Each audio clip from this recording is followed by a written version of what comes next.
and we want to thank the Vietnamese government for their cooperation.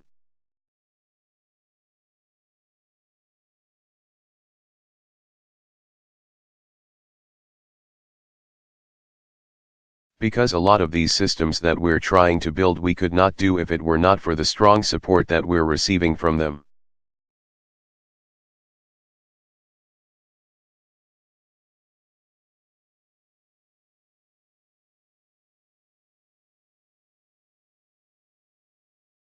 But any other closing thoughts that you think either the President of the United States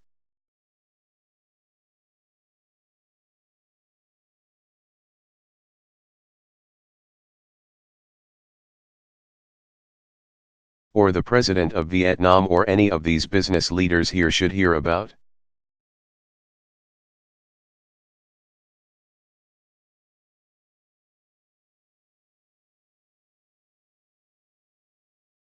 Question, Mr.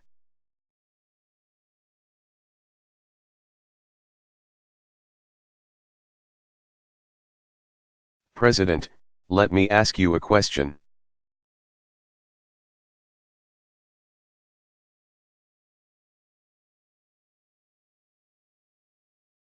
President Obama, oh, sure.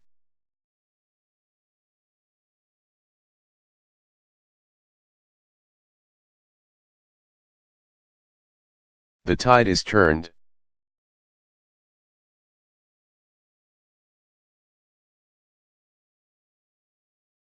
Question, so when you were a kid, did you dream of becoming president one day?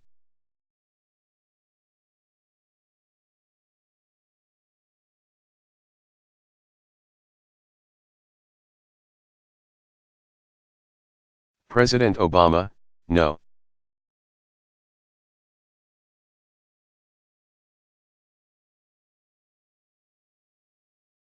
I think there are some people who they had a very clear vision for themselves.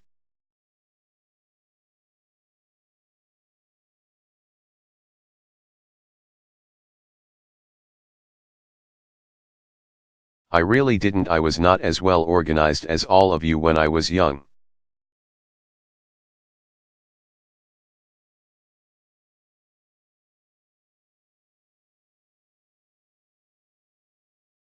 I think it wasn't until I was in college that I began to develop a sense of wanting to make a difference.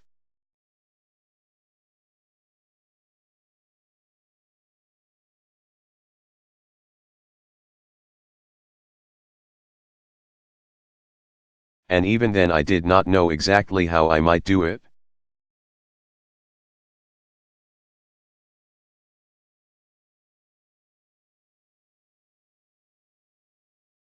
I was actually very skeptical of politics because I thought politicians weren't always looking out for the people.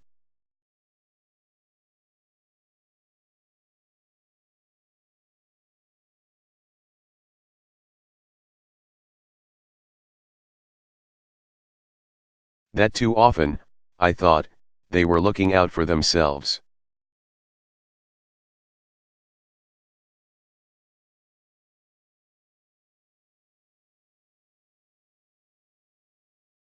So I actually worked in communities to try to hold politicians accountable.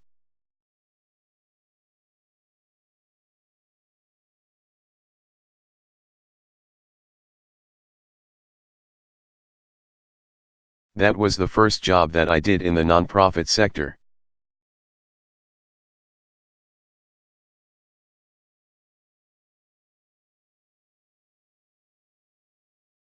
So it wasn't really until I think I finished law school.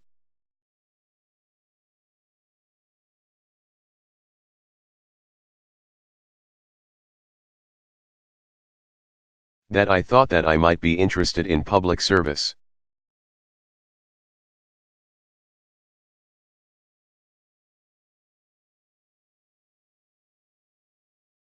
In fact, I went to law school with my now who is my trade representative.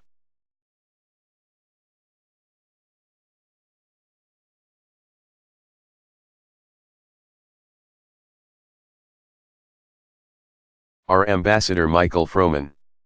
And he was much smarter than me.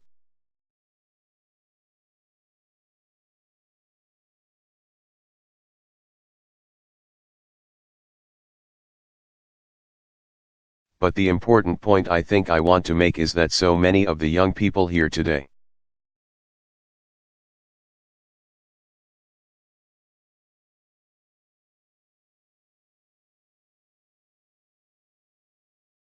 certainly all of you well, you sort of qualify as young.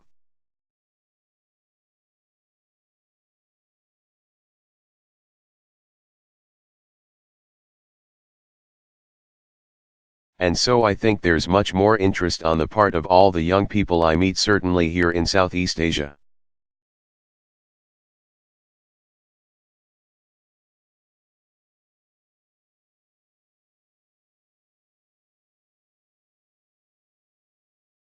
In the States, Africa, Europe.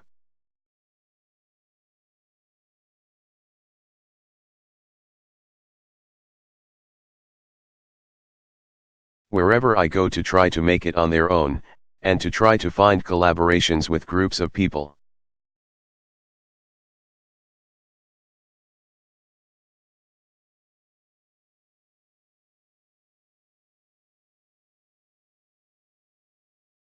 Who are interested in the same things they are, and to see if they can make it happen.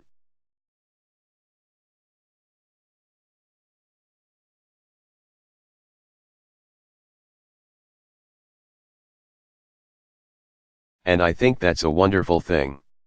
It's challenging. I think one of the well-known rules in Silicon Valley is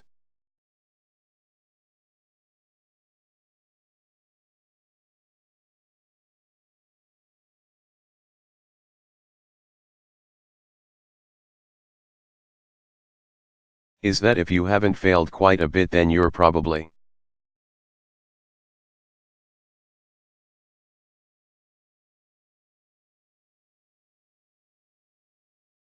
not a very good entrepreneur because the first idea you have is not always going to work.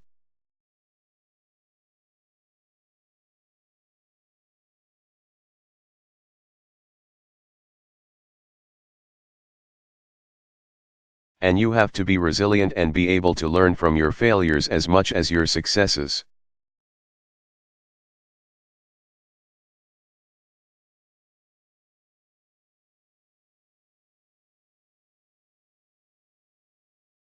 But I truly believe that this generation is not only being entrepreneurial when it thinks about business.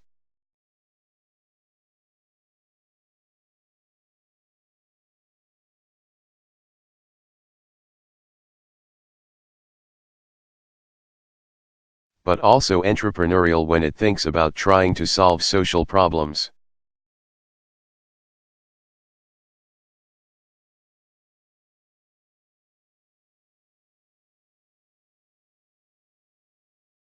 Entrepreneurial when it thinks about government and making government more responsive and accountable to ordinary people.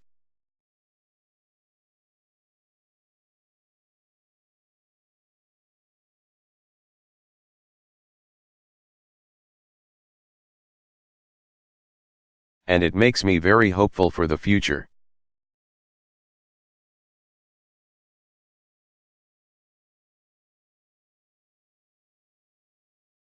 Question: I guess the entrepreneurial spirit is very much ingrained in Vietnamese people, just like for Americans.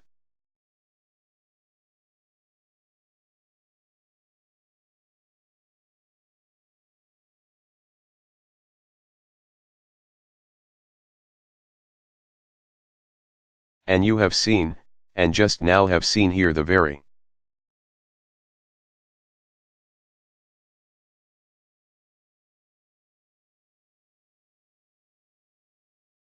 vibrant startup business community here in Ho Chi Minh City.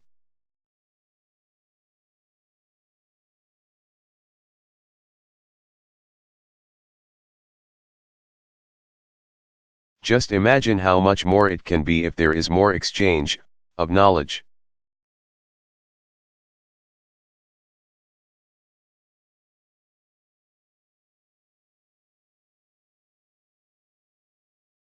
Of capital, technical know-how between the two countries, the US and Vietnam.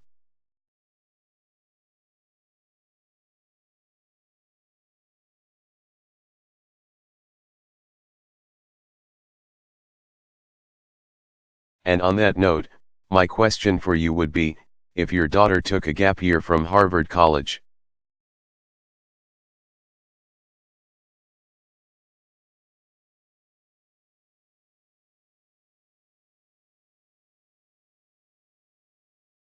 So tells you next week that she wants to live in Vietnam for a year, what would you tell her?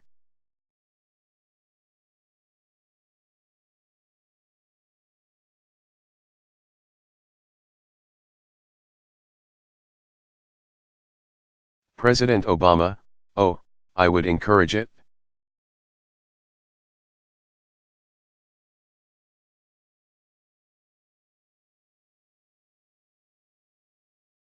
But what I've learned is that my daughter Malia will be 18 next month.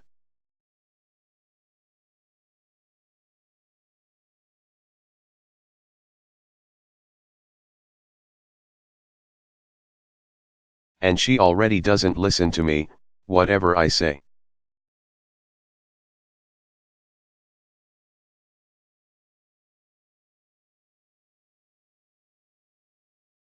So if you want her to come to Vietnam, I shouldn't be the one to tell her. Maybe you should tell her. Yes.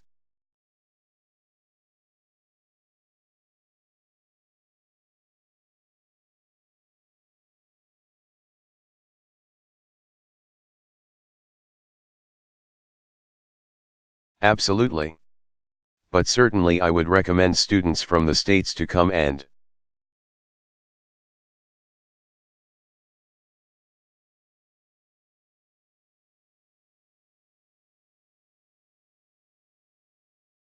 study here as much as I'm encouraging Vietnamese students to come and study in the United States.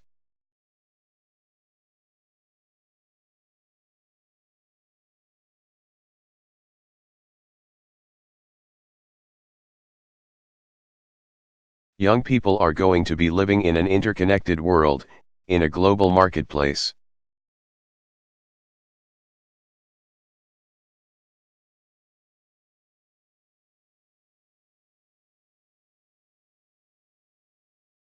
And every business has to think globally. Even small businesses. If you have a good product today,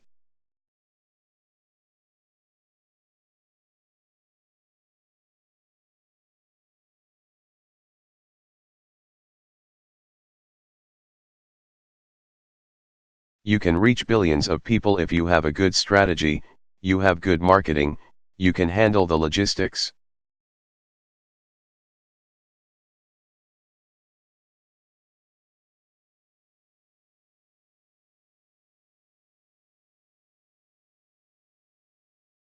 And so the barriers to entry that used to exist where only a Boeing or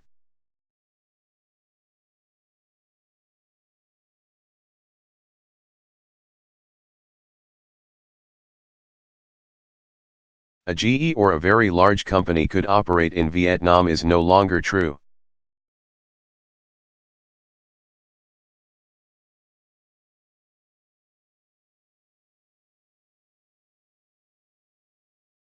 And the same is true for small businesses here in Vietnam.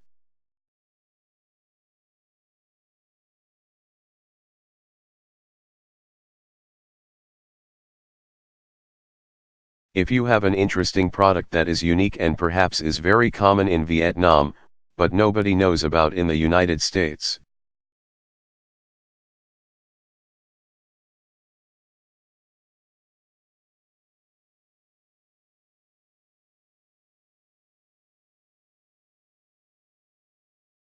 oftentimes some of the best ways to start a business is to take something that is very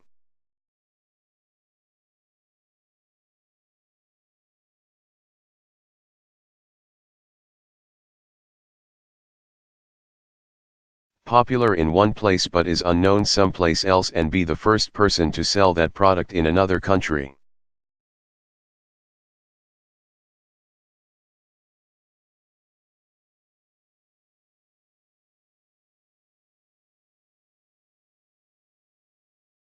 So I think part of the education that young people have to have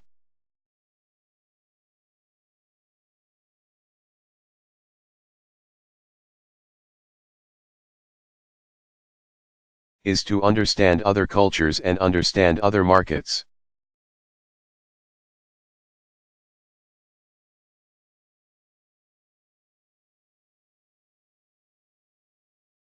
If you're lucky enough to be able to travel, then that's one way to do it.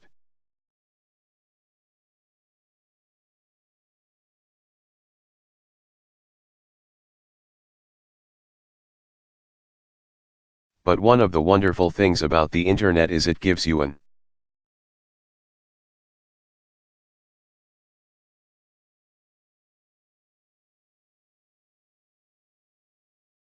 opportunity to learn about another place, even if you can't set foot there.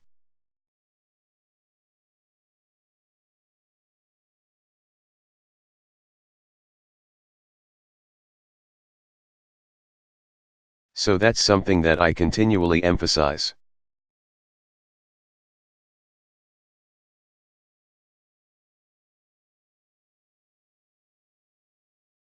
Last question or comment.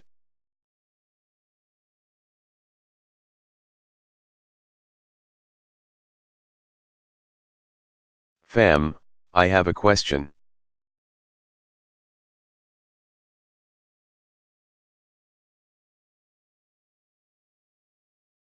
In your opening remarks, you mentioned about TPP, and we didn't have a chance to talk about that.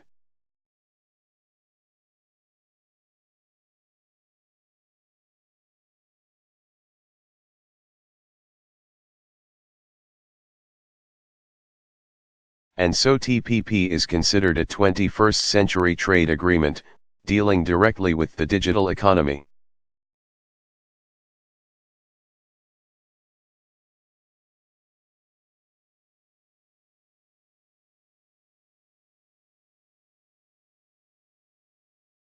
Talking about the rules of law extending to security and privacy and also cost more inaudible.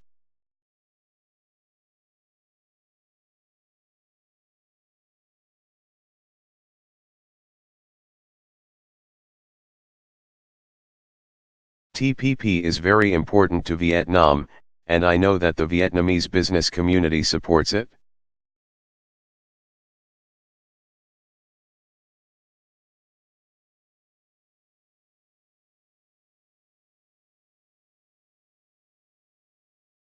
And as an employee of Microsoft, I can reaffirm that our company supports TPP.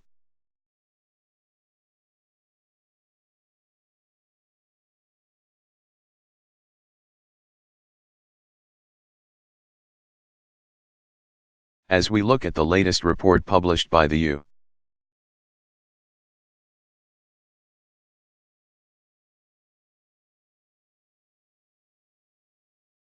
U.S. International Trade Commission, that indicates that, fully implemented,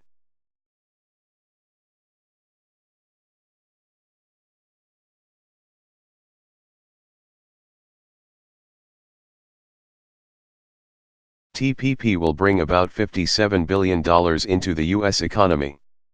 But apparently, the U.S. American politics is sort of turning against TPP.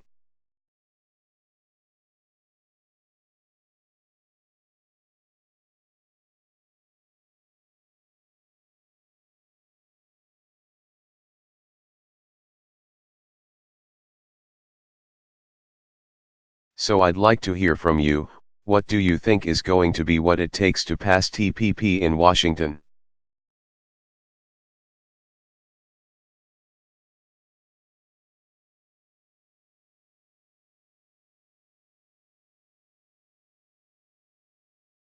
DC.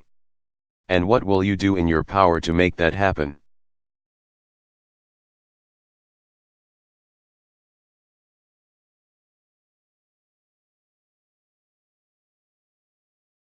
President Obama, well, it's a great question.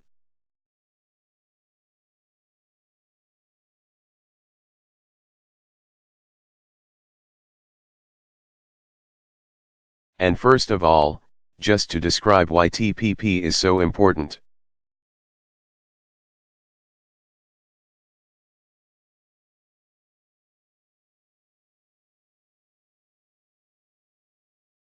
What TPP does is it takes 12 countries along the Asia-Pacific region that represent a huge portion of the entire world's marketplace.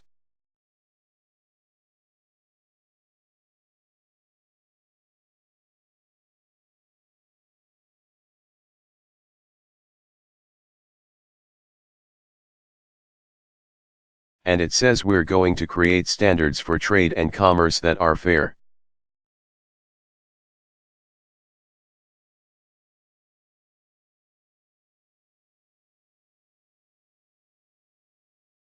That create a level playing field, that have high standards, that encourage rule of law.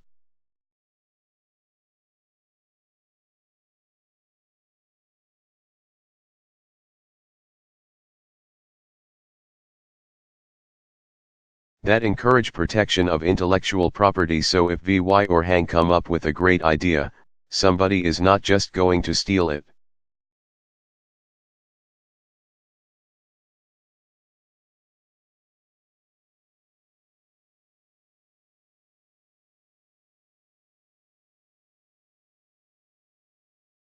Off the internet, but the work that they put in is protected, that has strong environmental provisions so that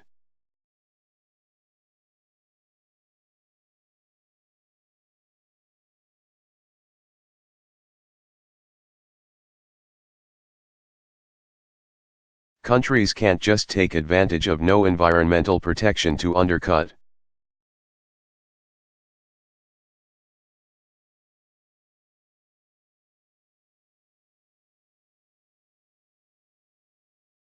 Competitors who are following more responsible environmental practices.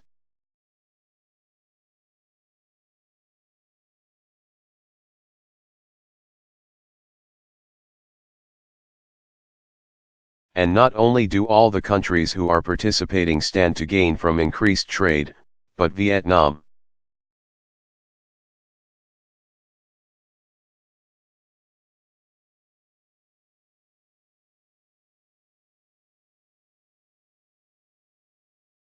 In particular, I think economists who have studied it believe would be one of the biggest beneficiaries.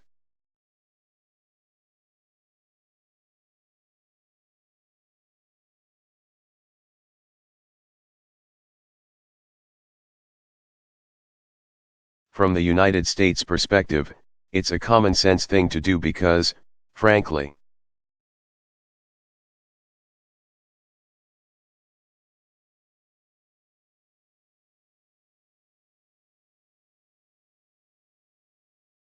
our markets are already more open than many of the markets of the countries that are signing up.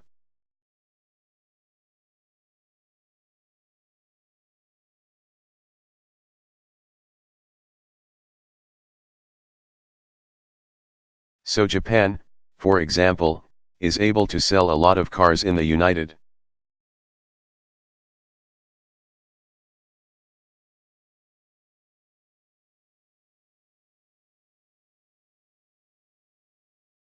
States but has a lot of problems importing beef from the United States.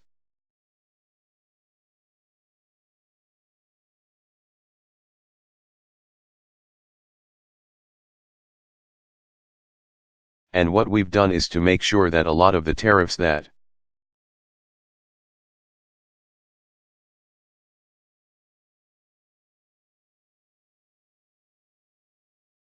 are currently being placed on U.S. exports and U.S. goods are reduced.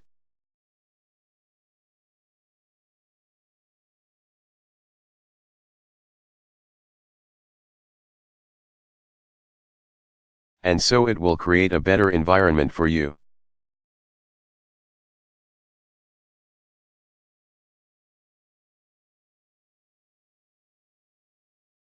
As businesses, particularly because of some of the intellectual property protections.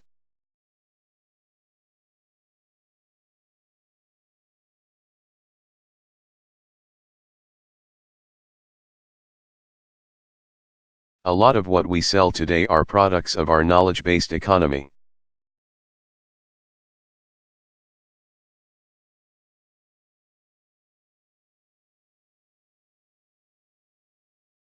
And so it's a smart thing to do across the board.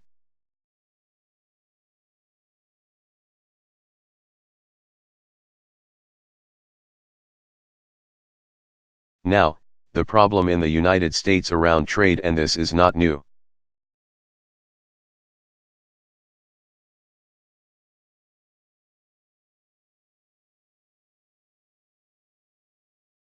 This has been true for the last 30 years, is that some of the previous trade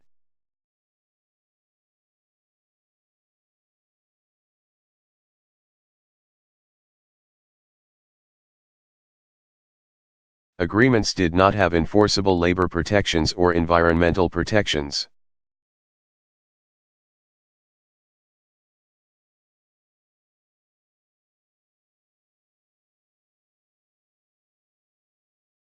I think when China came into the WTO, it was able to take advantage of the growing global supply chain.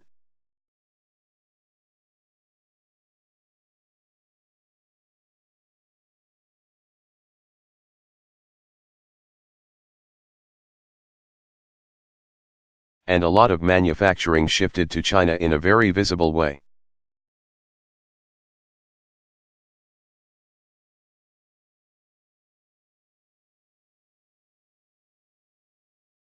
So a lot of Americans saw companies close and saw what they viewed as their jobs being exported to China.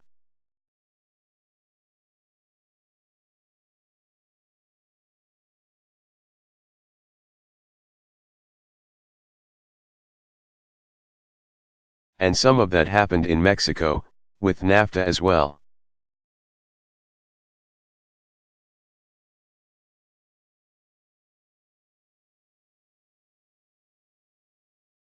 And so the perception was that this is bad for you.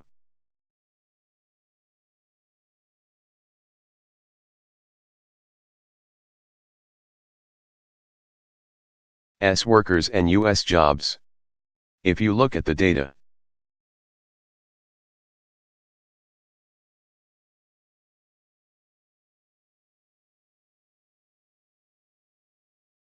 then what is true is that some manufacturing jobs were lost as a consequence of trade.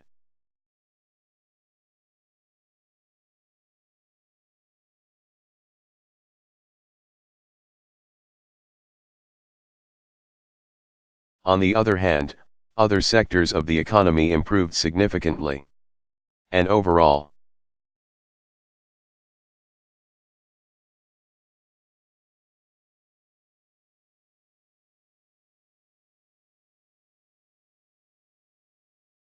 it was good for the U.S. economy.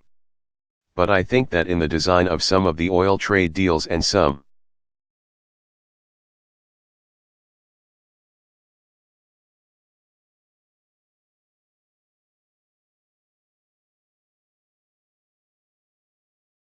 of the mistakes that may have been made in the past, people became suspicious of trade and worried that if we do TPP,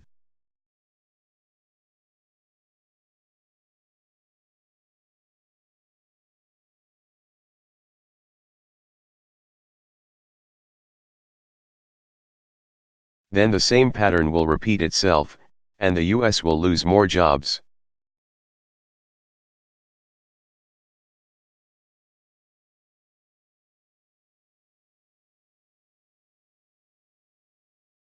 My argument is that if you're dissatisfied with the current trading arrangements where tariffs are placed on you,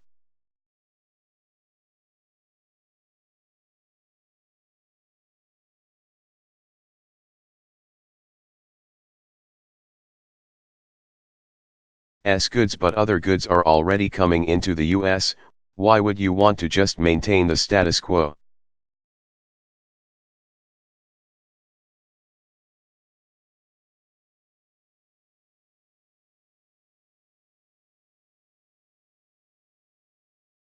Why not change it so that everybody is operating in a fair and transparent way?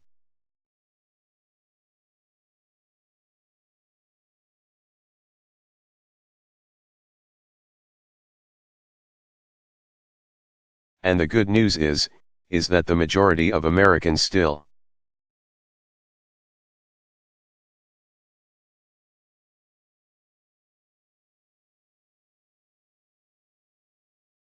believe in trade and still believe that it's good for our economy.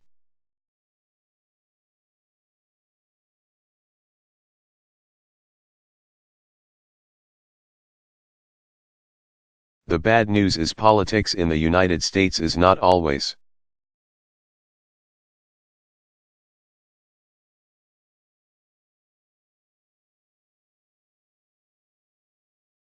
How would I put it, reasonable? That's the word I'm looking for.